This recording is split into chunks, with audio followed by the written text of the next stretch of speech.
Good afternoon, everybody. Thank you for joining us today for this session. The session today is called Let's Talk #Study with US Sports Scholarships. Today we have two representatives from St. Michael's College, Lisa, who's the Director of Admissions and International Enrollment. And we also have Matt, who's the Associate Athletic Director and the NCAA Compliance Officer. Could we go to the next slide, please? So before we begin with our session today, I'm just going to introduce ourselves. My name is Dana Lee, and I'm an Education USA advisor at our Islamabad office in Pakistan. So just a little bit about Education USA. Education USA is a global network under the US Department of State, comprising of over 425 international student advising centers in more than 175 countries. We are your official source of US higher education, and we provide accurate, comprehensive, and current information about opportunities to study at accredited post-secondary institutions in the United States. We're available to students that need support or advice throughout Pakistan through email, call, or in-person meetings. Please visit our educational website, educationusa.pk for our free services. Could we go to the next slide, please?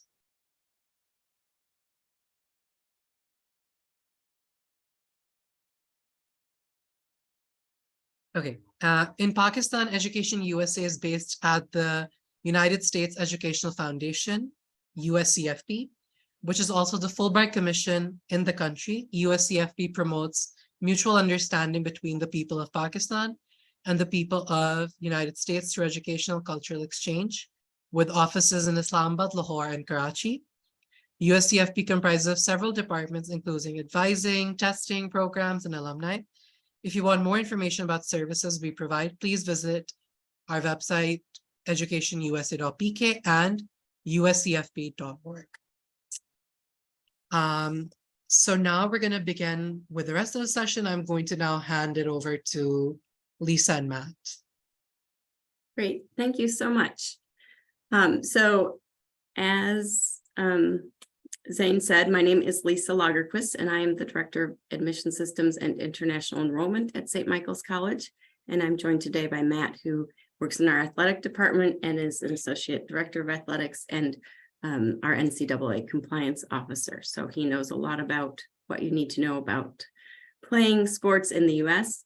And I'll talk more generally about why study in the US and more information just about going to the US in general.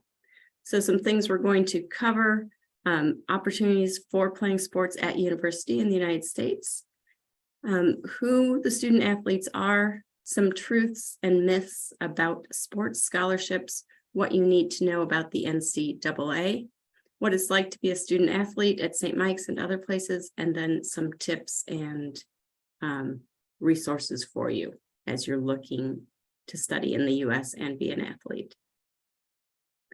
I'm going to give you just a brief overview of St. Michael's College for context. St. Mike's is a small residential liberal arts and sciences college in Vermont. So we have about 1,500 students. Our students do all live on campus. We are in the northeastern part of the United States in a very small state called Vermont, and we offer a liberal arts education.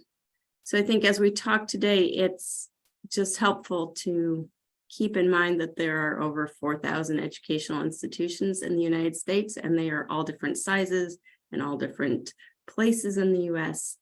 And so we will tell you our understanding from our perspective, and we'll try and keep it broad as well, and tell you more about just sports in general in the US, but do remember that there's a lot of variety.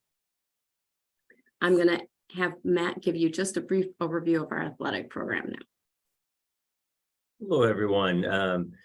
Nice to have a conversation with you this morning, and look forward to catching up and talking more about sports and from St. Michael's perspective and a national perspective in the U.S. As Lisa just posted, here's a list of the sport offerings that we have. I will note that this is essentially pretty typical. There's club sport options as well, so that options that you may not see here. I will say is from a perspective of a variety that Lisa mentioned, there is a huge variety of sizes of institutions across the United States, from very big institutions that have 50,000 plus students to smaller institutions like ours that have 1,500 students on campus. And within that, the governing body of sports within the United States, one of the main ones is the NCAA, National Collegiate Athletic Association, and they oversee college athletics. So they break it down to Division 1, 2, and 3. Division 1 being majority of your larger institutions, Division 2 and 3 being essentially your smaller institutions. And Division 1 and 2 have the ability to offer athletic scholarships to participate in sports while at the institution. And then within that, the NCAA's governing body, there's conference regions within the United States. As Lisa mentioned, we're in the Northeast. We play in the Northeast 10. That's what conference affiliation. So we travel mainly in the Northeast of the United States to play our competitions.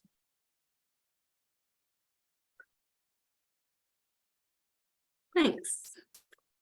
So I want to start a little bit bigger picture with why would you want to study in the United States as a university student? So of course, you see at the top right, one of those reasons is the athletic opportunities, and that often is what I kind of an initial reason that students talk to me about why they're interested in studying in the United States is that you can continue to play the sport you love while also getting a great education and getting your bachelor's degree. Other reasons students are looking at the US, we're certainly known around the world for our educational quality. Also, I think the approach of academics in higher education in the United States is more student-centered, and there's a lot of focus on critical thinking and breadth of education. So that kind of different approach than you might find other places is another attraction for students. There's also a lot of flexibility in our courses in the United States. So often you don't need to know exactly what you want to study. You might think you're interested in biology, but end up studying history, and that's okay in many colleges in the United States.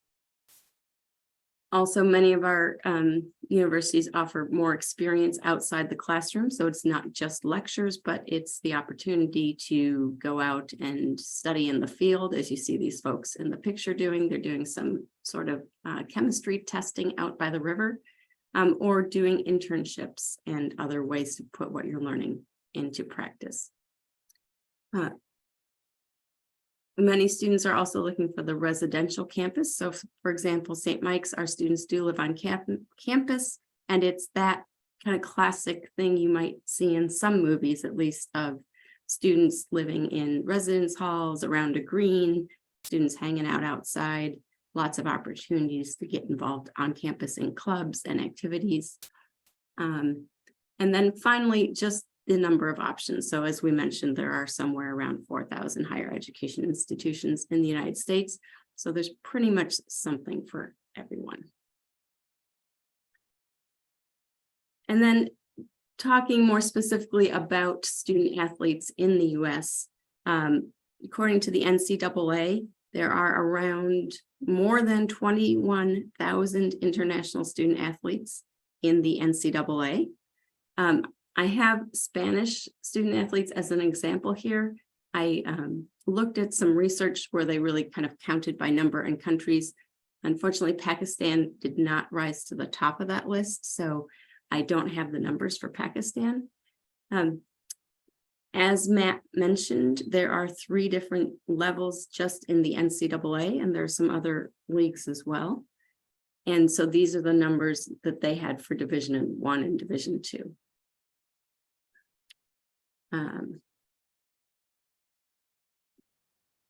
And these numbers are for first-year students. So just the number of students starting each year.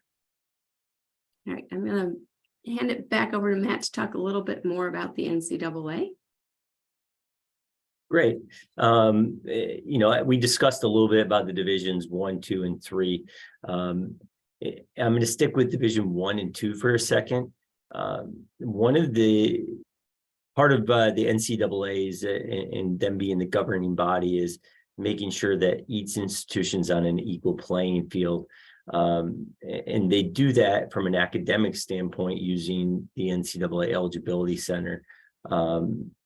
And so any division 1 or 2 student that comes to the United States and wants to play a sport at one of our institutions needs to register and submit their transcripts, just like an application would be to the Eligibility Center, so they can review and make sure everybody's meeting the minimum standards from an academic side, and also that you're truly an amateur in that sport. They're going to review your history of playing in that sport to making sure that you haven't played professional, you haven't signed a contract, and so forth. And once again, this guarantees that everybody playing in NCAA Division 1 and 2 institution is on an equal playing field.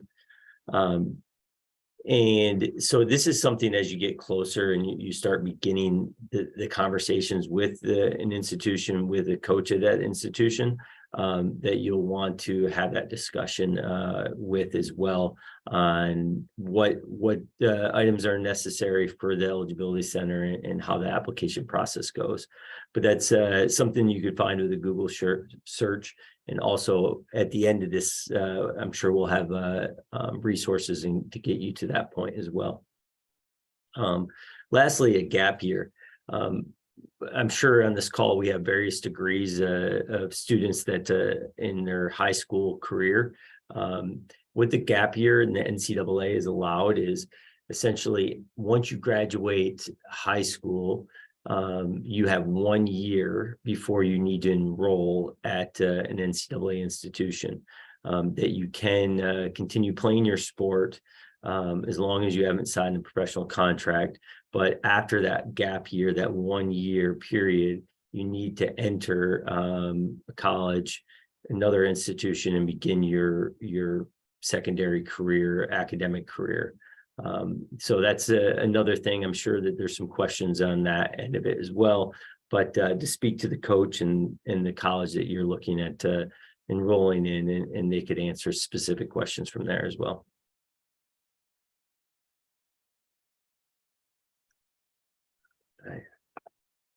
And this one is mine too, Lisa. Being a student athlete. So being a student athlete on an NCAA campus is a very unique experience. Most, depending on the sport, they'll train, they'll practice, they'll play at different points in the season. There's a picture of our soccer coach and one of our soccer players here. So I'll use that as an example. They would actually come to campus 2 weeks before our regular student body to start their practices for their fall season. Their season's over the fall, where they'll play anywhere between 18 to 20 games, contests throughout the fall season. And then they'll have a conference tournament towards the end, and depending on how they do, they may even qualify for a national tournament to play other institutions from around the country as well. They'll practice every single day, maybe with one, mostly Sundays they'll have off. So it'll be pretty intensive. They'll have a weightlifting session. They'll travel as a team. So it's a very immersive experience from an athlete perspective. They're still required to go to all of their classes. That's the priority. And if you see, we call them student athletes, student first and, athlete second. So that's the priority as well. So after their season wraps up, and once again, I'm just using soccer specifically. All of our sports are held over different seasons, but they'll wrap up around November, which is closer towards the end of the fall semester. And once the fall semester ends, there's about a month or so gap before they'll start back again in January. The spring season for the sport of soccer is less intensive. They still practice probably 4 to 5 days a week. They still play maybe 5 to 6 games throughout the spring, but it's not nearly as intensive from that side of it. So that's an example from a soccer standpoint. Our spring sports would probably be reversed from that as far as the intensity from one semester to the other. And then our winter sports may start off a little bit slower, then they pick up speed throughout the winter, and then slow down after their season's done, probably in February, March, depending on the sport once again. So I'm happy to answer questions once we get to that point about any specific sports or questions, student life questions you may have. Thanks, Matt. Mhm. So now we talk about scholarships, and I see we already have a couple of questions in the Q&A about that as well.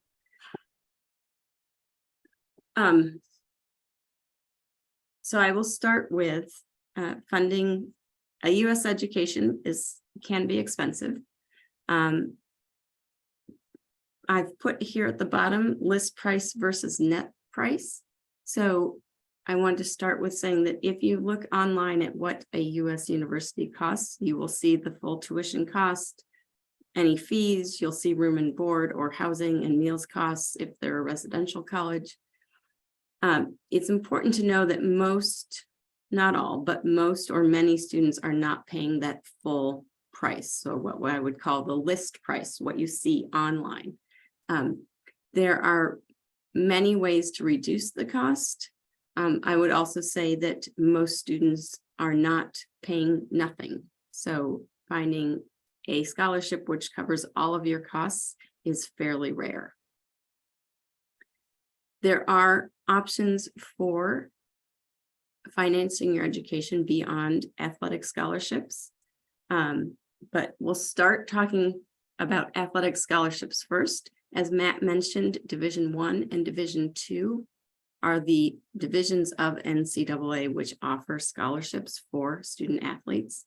We'll give you again at the end some resources where you can look up, for example, if you play a specific sport, you can try and find which universities in the US have teams for those sports and which are Division I, which are Division II, which are Division III, etc.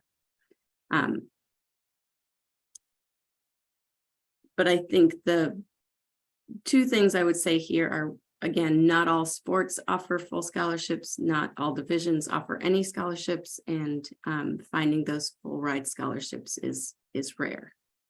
Also, they're not something you, someone asked about applying for sports scholarships, and you don't actually apply for an athletic scholarship. The way the recruiting works, and I'll have, maybe Matt can touch on that a little bit when we get to the tips, but generally, if you're being recruited for an athletic scholarship, that's working through the coach, and it comes from there. It's not something you apply for per se.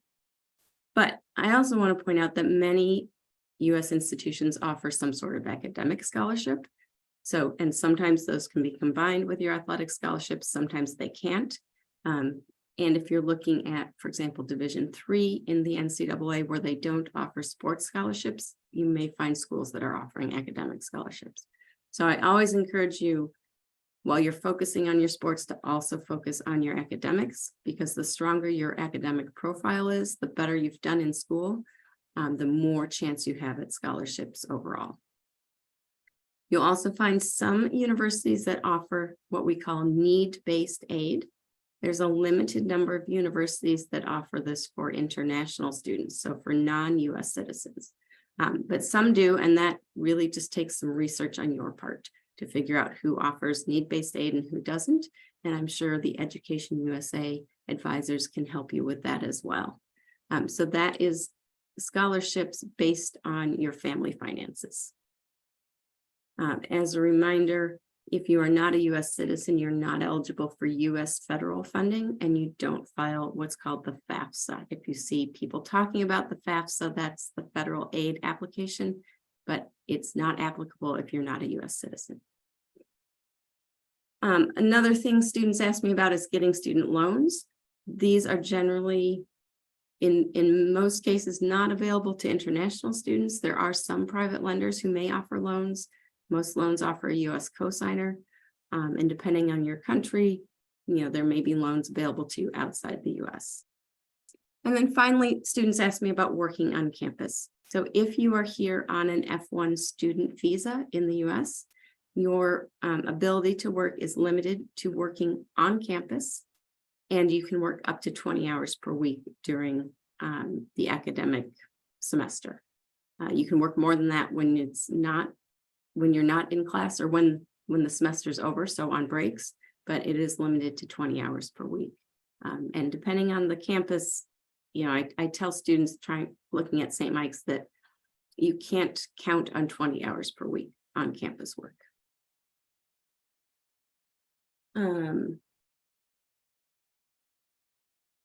So I think we will keep moving along, and I see there's lots of questions here about in the Q&A, and hopefully we'll answer some more of them as we go along. Okay, so tips for prospective student athletes. First one, I'm going to hand off to Matt. Perfect. And I have been reading through some questions here, so hopefully as I I go through some of these tips, I can answer some questions as well. The number one item for you, if you are an individual looking to play college sports, is start your research early. Start those communications. As Lisa mentioned, sports scholarships are issued from the coach of that specific sport. So for instance, we've got a couple that have mentioned swimming here, right? So if you're interested in swimming, is start your research, right? What academic programs are you interested in?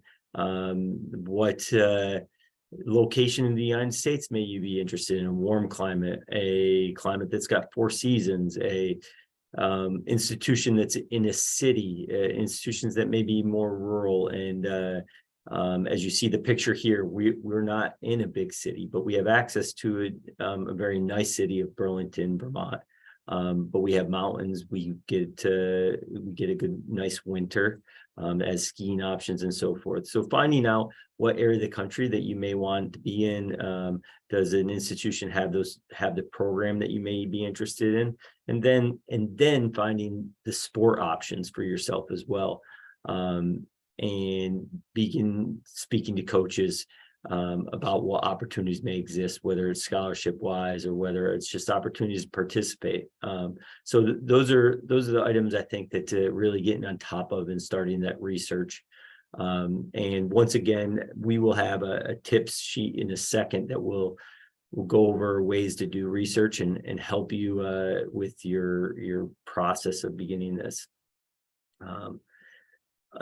I think Lisa went over this and did a great job of understanding the cost and not getting too concerned right away about the initial cost, but having the conversations with the admissions department and the coach about what the starting cost may be and what you actually may have to pay at the end, and they could be quite different. Lisa also mentioned don't ignore the academics. I think from a broad perspective, what I would say in working with athletes is more athletes get academic scholarships help than they do athletic help. And then as I mentioned with NCAA eligibility, start that process early. Once you know that you are committed to coming to an NCAA institution, Division 1 or 2. If you are looking at Division 3, you don't need to do this. But start this process early. It's just like the application process, and it takes a bit of time from that standpoint. I will note there's a couple questions on here about sports that, like cricket, that may not be as popular in the United States. The NCAA does not sponsor cricket, but I will say, and I did just a quick Google search on this about cricket in the US, and one thing that colleges do is they offer a plethora of opportunities. And if you do a little bit of research, like for instance, American College Cricket is an organization that oversees club cricket in the United States. And I haven't done enough digging on it, but I'm sure that they would list schools that offer cricket as a club sport and opportunities to compete in cricket while studying at a U.S. institution. So just little things like that of doing quick research, Google searches, and that you probably be able to find what you're looking for from there. Okay. So here we've got, we'll just share this slide. A lot of resources for you, particularly in the NCAA. You can find some great resources as a starting point. So there's this flyer for international students, which I think I have. Yep, so this is just a screenshot of the flyer. But oops, sorry. Basically, if you start here, it walks you through what are the academic requirements? What should you do if you want to play in the NCAA? How do you get started in the eligibility center? I think someone on here asked about transferring. So if you're already a student in university, there's a link here to transfer. And then it talks about what academics you need to meet requirement. And there's more if you go down the page. There's also on the NCAA website, you can search for a university by division, by sport, and by state. So I think, as Matt mentioned, we had some questions. I saw some questions here about swimming as well. So you could go to the NCAA website, do the search, kind of look at what schools offer swimming. Where are they? What division are they? There's also this want to play college sports, which is a really good starting point that kind of walks you through it. And a guide for student athletes, which is a little bit more US focused, but I think also would provide good resources. And then at the bottom, we've also listed talk to your coaches. They may have thoughts about what your level is, where you might play. They might know people in the US, other coaches. Talk to your EducationUSA advisors, talk to your family members. And most universities have somebody like me who works with international students, and we are here and happy to talk to you about opportunities as student athletes. Matt, did you have anything else to say on the resources here? That's great. Lisa, will these links be provided to them? We can put them in the chat, I think. I don't know that I have the ability to chat. That's fine. Zane, is that something we can do? They are linked in the presentation. Okay. So as Lisa mentioned, once you start narrowing these down, and you will have our contact for resources as well, that we can help you to guide you if you have any questions. But as Lisa mentioned, every institution has a person in place like myself and Lisa that can help guide you and answer specific questions about that university and what options may be available and so forth there as well. I'm just putting some of those links in the chat. So do you want to move on to questions and answers? Or yes. Sorry, answering questions. Hi. Hi, everybody. Now we'll go through all the questions we have, and hopefully we can get through all of them for this session. Okay, so I'll just start off with the first one. It's slightly a little less sports related, but I'll just go for it.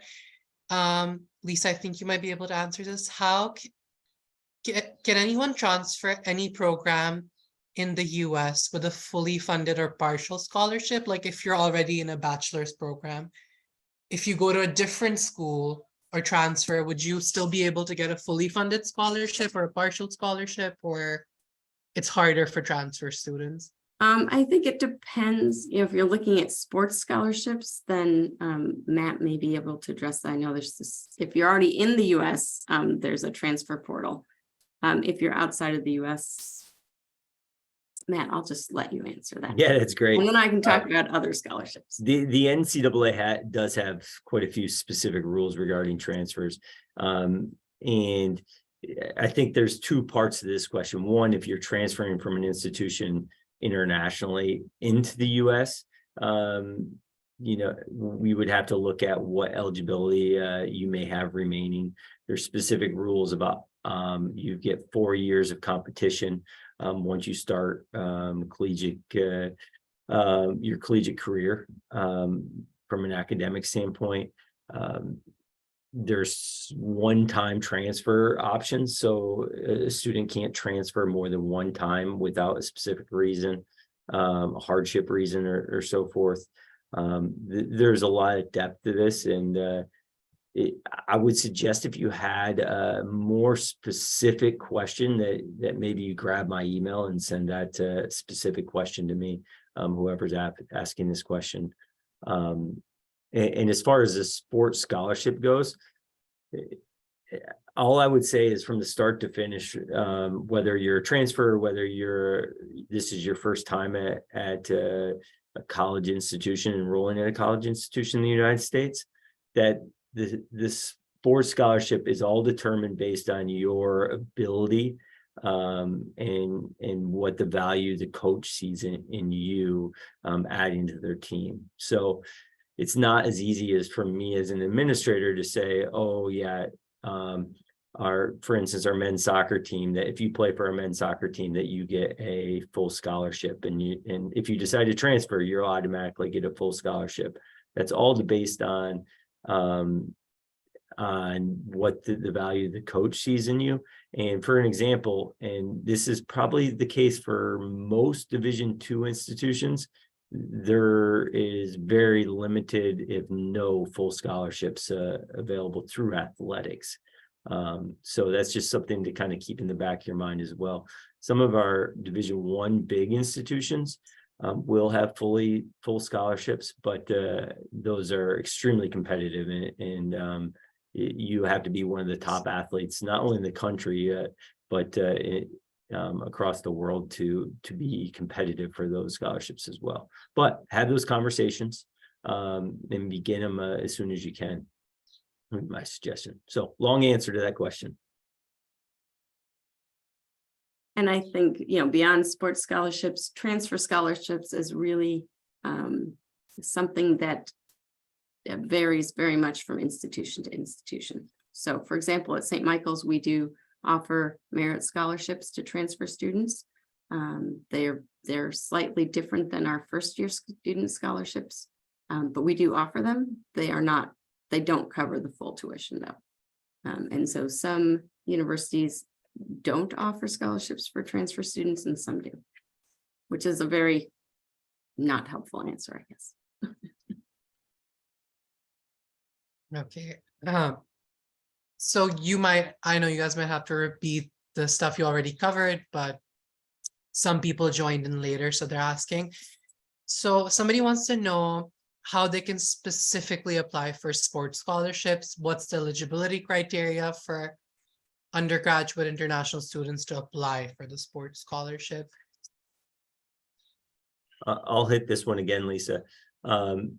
Just to quickly recap this, there's really no application process for a sports scholarship, right? That it's more of a conversation that you'll have with the coach of that sport specifically. And what was the other part of that question? Could you repeat that? Yeah, basically they're asking what's the eligibility criteria to get the sports scholarship. Yeah, so it's all dependent on the ability and the impact that you may be able to have on that sport for that specific team. As far as the NCAA eligibility, that's a long answer to the question, and it's going to go back and look at your high school transcripts and break down the core courses you had in your science, math, English, writing, so forth. So it's going to require 16 core courses. That's exactly the flyer that she mentioned. Division I, Division II have similar, but a little bit different requirements from that standpoint. I think before I got in the weeds and dug too deep into this one, I would suggest once you begin the process that this is the conversation you have with the institution you're looking to transfer to. But yeah, to reiterate, there's no application online for a sports specific college scholarship like there may be for an academic scholarship. So can, start speaking to those institutions that you may be interested in, and the coaches specifically. So Matt, just to get some more clarity, because the question has repeated. Basically, if you're interested in any school, not just St. Michael's, Correct. if you're interested in like a specific sport, like if you've been playing soccer, then is the best way to see if there is any scholarship or if they're recruiting for the team, is it best to reach out to the coach at that school for that specific sport? Yes, I will say, like in speaking for our college, our coach gets probably 10 to 15 emails a day from international students, from American students that are not very personable, and they probably don't get returned. So I would suggest if you do, for instance, if you're emailing our coach, being specific, right? And addressing them by their name, tell them what you are interested in, sharing any statistics that you may have on your sport and what you're willing to contribute. And if it comes off and it's not directed, if you write the same email and send it to 100 coaches, the recipients probably will be able to read that, and you probably will not get a response. So, that would be my suggestion. Perfect. Can I just add to that? I think, especially if you're an international student, some sports are probably trickier than others. Like, I think, we had a couple questions about swimming on here. I feel like it's likely that you could you could use that NCAA search for universities, find universities with some Division I swim teams and look at what their students are getting for times, right? And you can compare yourself and feel like you can kind of figure out what level you're at. Sports like soccer, it's a little bit harder, right? To really figure if you're the right level for Division I and what type of school. So again, it does take some research, and it's also a place where perhaps your coaches can help you kind of discern what your level might be compared to other, or in terms of Division I, Division II, or just university level play. A question we often also get asked is, when applying for not sports scholarships but to be a student athlete in the US for any specific sport, from what grade level should you have been playing that sport? If you're interested in going into soccer or swimming, so from what grade levels in high school or middle school should you have been participating in that sport? Does that matter or not? Yeah, I can take this one again.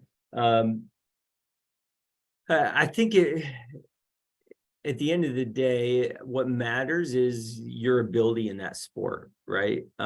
It doesn't matter what your age is. It doesn't matter what your size is. It matters what your ability is in that sport. And usually it's correlated with, for instance, a soccer player doesn't start soccer a year before they go to college and play soccer. So there's usually some depth to their playing experience, but just because they haven't been playing since they were 6 years old doesn't necessarily inhibit their ability to go play at the college level. And not to intimidate, right? As Lisa mentions, there's so many colleges and universities, and every college and university in the United States has a completely different experience, right? Some experiences may be extremely competitive and hard to even make a team unless you're a national level type of a student athlete, right? And other colleges may be very more laid back and not as intensive, and it just might be more about the experience. So just finding that out as well, and including that in your research, right? So I think there's various degrees from that standpoint. And there's probably an opportunity for anybody that wants to play any sport in the United States if you found the right institution. Also, we have a question. What is the age limit for athletic scholarships, to be specific in soccer? This person's asking. Great question. So for Division I, they have specific age limits, and it's not necessarily for scholarships, it's for participation within to play for NCAA institutions. Now, there's other governing bodies like NAIA that we haven't really addressed, that's parallel to the NCAA, that has a few less rules and restrictions. There's junior colleges that are 2-year institutions that don't follow the NCAA rules as well, but the majority of the institutions in the United States are NCAA institutions.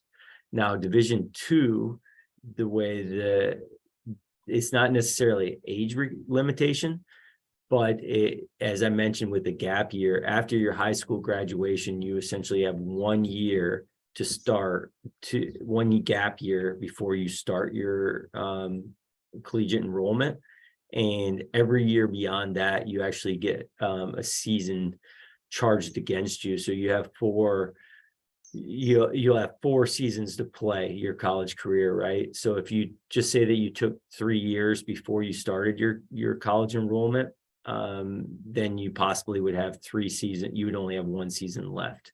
Now, there's exceptions to that rule as well, like if you join the military right after high school graduation, that's one exception. And I'm sure there's more, but that would be a specific discussion for the coach. Okay, and this person is asking, are sports scholarships something we can only get once we've gotten an admission in the college and then the coach will recommend them to get a sports scholarship? Or does that happen before you've been like enrolled? No, it usually happens before you're enrolled. So the discussions, and goes in parallel a lot of times. Like, for instance, we'll be having a conversation with Lisa about the application process. At the same time, they'll be having discussions with the coach about an opportunity to play in the team, about a scholarship, about, whatever may be necessary to be a member of that team. And this can happen as early as starts as early as their junior year, their second year before graduation of high school. So, as I mentioned, the earlier you begin the process, the better on that side. But our offices, Lisa and myself, our offices do communicate, but in a way, the student is talking to both of these offices at the same time. So how early, because we do have like a few school counselors as well on this call, how early would you recommend that students start looking into this when they're in high school? Like at what grade level should they start looking into schools? I would say that depends, and Lisa can chime in here as well, but you all are in a very unique situation. Some of you may know quite a bit about American colleges and universities. Some of you may know very, very little, and that's part of being on this call, is to learn more about what college and universities offer and athletics may offer in the United States. If you compare it with someone that lives in Vermont and what they may already know, and they may already know that they want to go to St. Michael's College or a local college, their research doesn't need to start nearly as early as what you all may need to start your research. So my recommendation is starting it as early as possible, and identifying, what institution may fit what you're looking for more than another, and starting that with a very broad scope of what you may be looking for.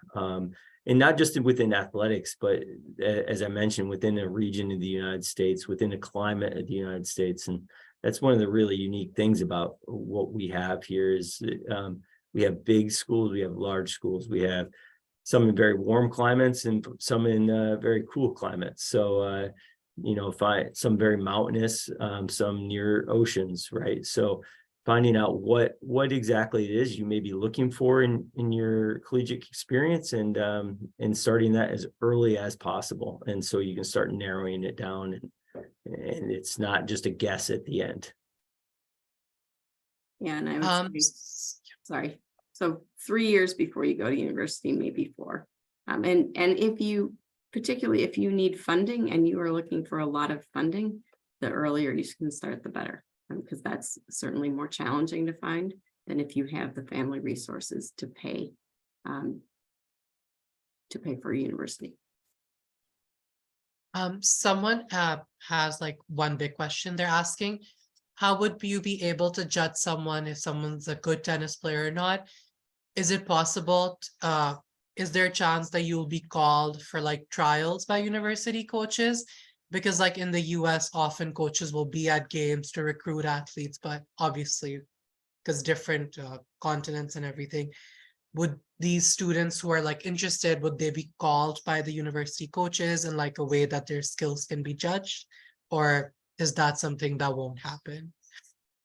A great question. And I think it's very sport dependent. I know, for instance, our soccer coach, to use them as an example, they do travel to Europe at times to review talent. Other sports like swimming, as Lisa mentioned, it's a lot easier to see how they may stand just in their swimming trials. Tennis, they may have an international ranking that is very helpful in figuring out where they may fall into place. And so I think it's a combination that some sports may have the ability of meeting face-to-face with the coach. It's always great if you have the ability to come visit an institution. Not only can you meet the coach, you may have the ability to play in front of the coach. You may have the ability to see the institution that you're coming to. So I know that's not the case with everyone that's coming, but if you do have the ability to come visit the campus and meet the coach, that would be probably the best way to go about it. But video is another thing, right? A lot of sports, you can have high quality video of you playing your sport and share with the coach from that side of it as well. Perfect. Another question we have is, can we do degrees such as arts and also be a sports athlete? Like generally, is there like a compulsion that if you're a sports athlete, you have to do like a specific major or not? Or you could do any major? I'll take that one. That makes me very happy. You can do art and be an athlete. For most cases, you can study anything you want and be an athlete. There's not really a connection. And I think, one of the great things in the US is you can also study more than one thing at many schools. You can change your mind. So there's a lot of opportunity to study things that you're interested in, try out some different subjects, and play your sport at the same time. Again, I know we've been through these questions before, but people keep joining in and exiting. So 2 questions. How is one to reach out to a coach? And how would you be able to find a coach's email for a specific university? That's great. I think that one thing that the starting point is just a Google search, right? So for instance, we're talking to St. Michael's College representatives, but if you wanted to find our soccer coach and you put in St. Michael's College men's soccer coach, women's soccer coach, we got a picture of field hockey here. I would imagine your first link would be that coach.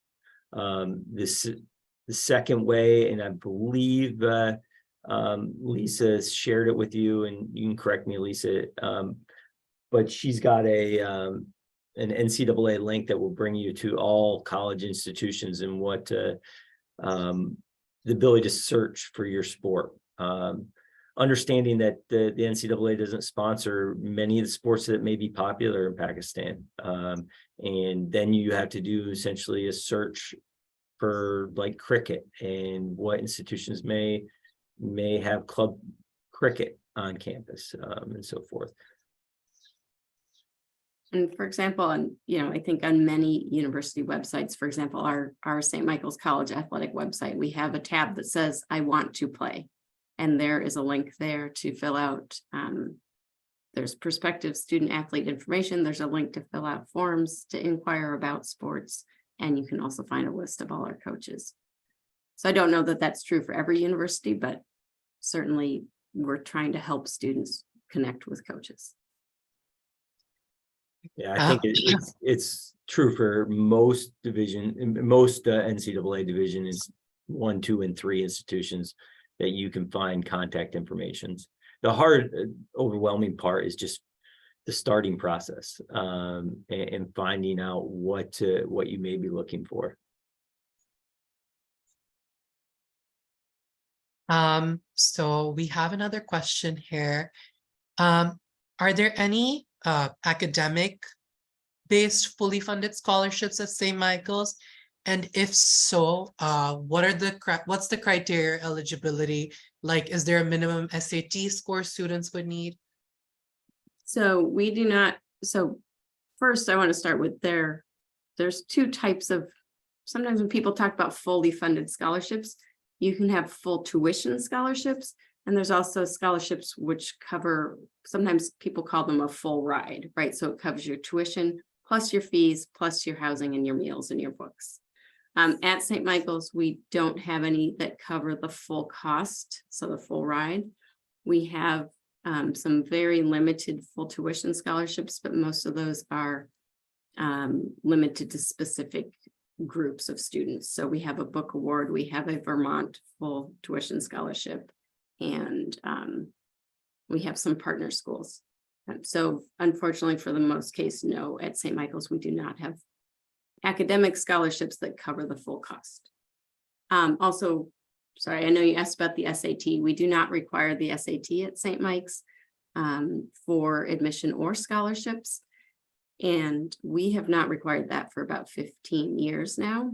I know a lot of schools stopped requiring it over due to COVID. And also the NCAA used to require it for eligibility, but they do not anymore. And Matt, I think I don't know if that's gone for good or gone for next year anyway. No, they voted that's gone for good. So no longer needing to take the SAT or any standardized test from an NCAA perspective. As Lisa mentioned, specifically, each college and university may have their own requirements on that, whether it's a standardized test, an essay, letters of recommendation, and so forth.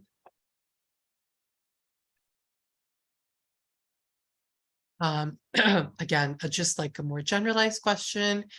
Can students apply at St. Michael's through Common App, or do you want them to do it through your own university's website portal? Great question. We use the Common App at St. Michael's. It's possible that might change a little bit next year, but for now we use just the Common App. It is, again, now that you've brought it up, Common App is common in the US and it's used by many universities, but not all. And that is a good question. And again, part of your research that you have to do is figure out, once you identify a school, is it a Common App school? Do they have their own application, or is there some other way you apply? I think this might gonna wrap up the session soon, so I'm just gonna get to like 1 or 2 more questions. So somebody is asking, saying they're a national level women's soccer player who's played in multiple local league and local competitions, and they've also won multiple inter-school competitions, and they play for the Pakistan national women's team. So they're asking, would they be able to get like a fully funded scholarship, like a fully funded sports scholarship? And then they also, I think, need clarification on, would they fall into a certain division, or is that not really reliant on the student? I think they're a bit confused about the division terminology. Yeah, great question. I'll reiterate that the coach is the one that makes the scholarship selection. That's not something I do. The coach makes the recommendation to myself, goes through Lisa's office to a degree as well. But that's a conversation to have with the coach.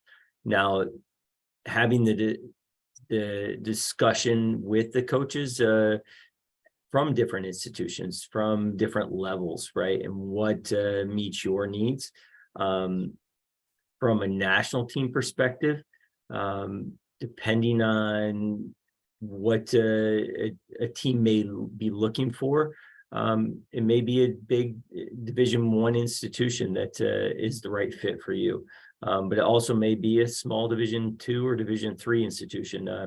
There, across all divisions, there's levels of competitiveness, right? So even though you may be playing in Division II, doesn't necessarily mean that the level is a whole lot lower. It may mean it just is a smaller university, and that's the end of it, right? Just because you're at a very large Division I institution doesn't necessarily mean that is the best competitive experience for you either. So to answer your question once again, it's going to require a little bit of research in what fits your needs and your athletic expectations, and communicating that with a coach of what your goals and individual goals and what you want to accomplish while you're studying in the United States is going to be different for everybody on this call, and that's part of the research that you need to dive into.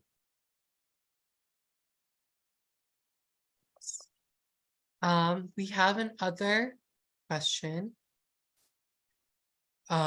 Somebody wanted to know if St. Michael's has a men's swimming team, and if so, who can they get in touch with, as their son has been participating in national, provincial, and inter-school competitions? Well, specifically, yes, to answer that question. And I think this would be a good step if you went to our athletic website or just Googled, there you go, Lisa's put it in there. But if you just, for instance, chose our institution and put it in the search engine, St. Michael's swimming coach, that would come right up, and the contact information for our coach, Eileen Hall, would come up. And I think that's a good starting point too. Perfect. Okay, I'm going to conclude the session now. If you guys have any more questions, Lisa and Matt's emails are up there. I hope you got a chance to note them down. Thank you, Lisa and Matt, for joining this session today. I know it's super early for you guys, but thank you so much. I think you guys really cleared up a lot of confusion. Sports scholarships for international students and being a student athlete, it is a very confusing thing. So I'm glad that you guys were able to help us out. And for everybody who joined us today, thank you so much for taking the time out. If you still have any questions, our emails are up on the slides right now. You can email any of the 3 offices. We'll get back to you. You can also, I would also encourage you that you go on EducationUSA.pk and sign up for our free advising services. And then you will be assigned an Education USA advisor automatically. And then we can help you out. We can help you research. We can help you with any of the application process for applying to schools in the US. And lastly, don't forget to follow us on our social media pages.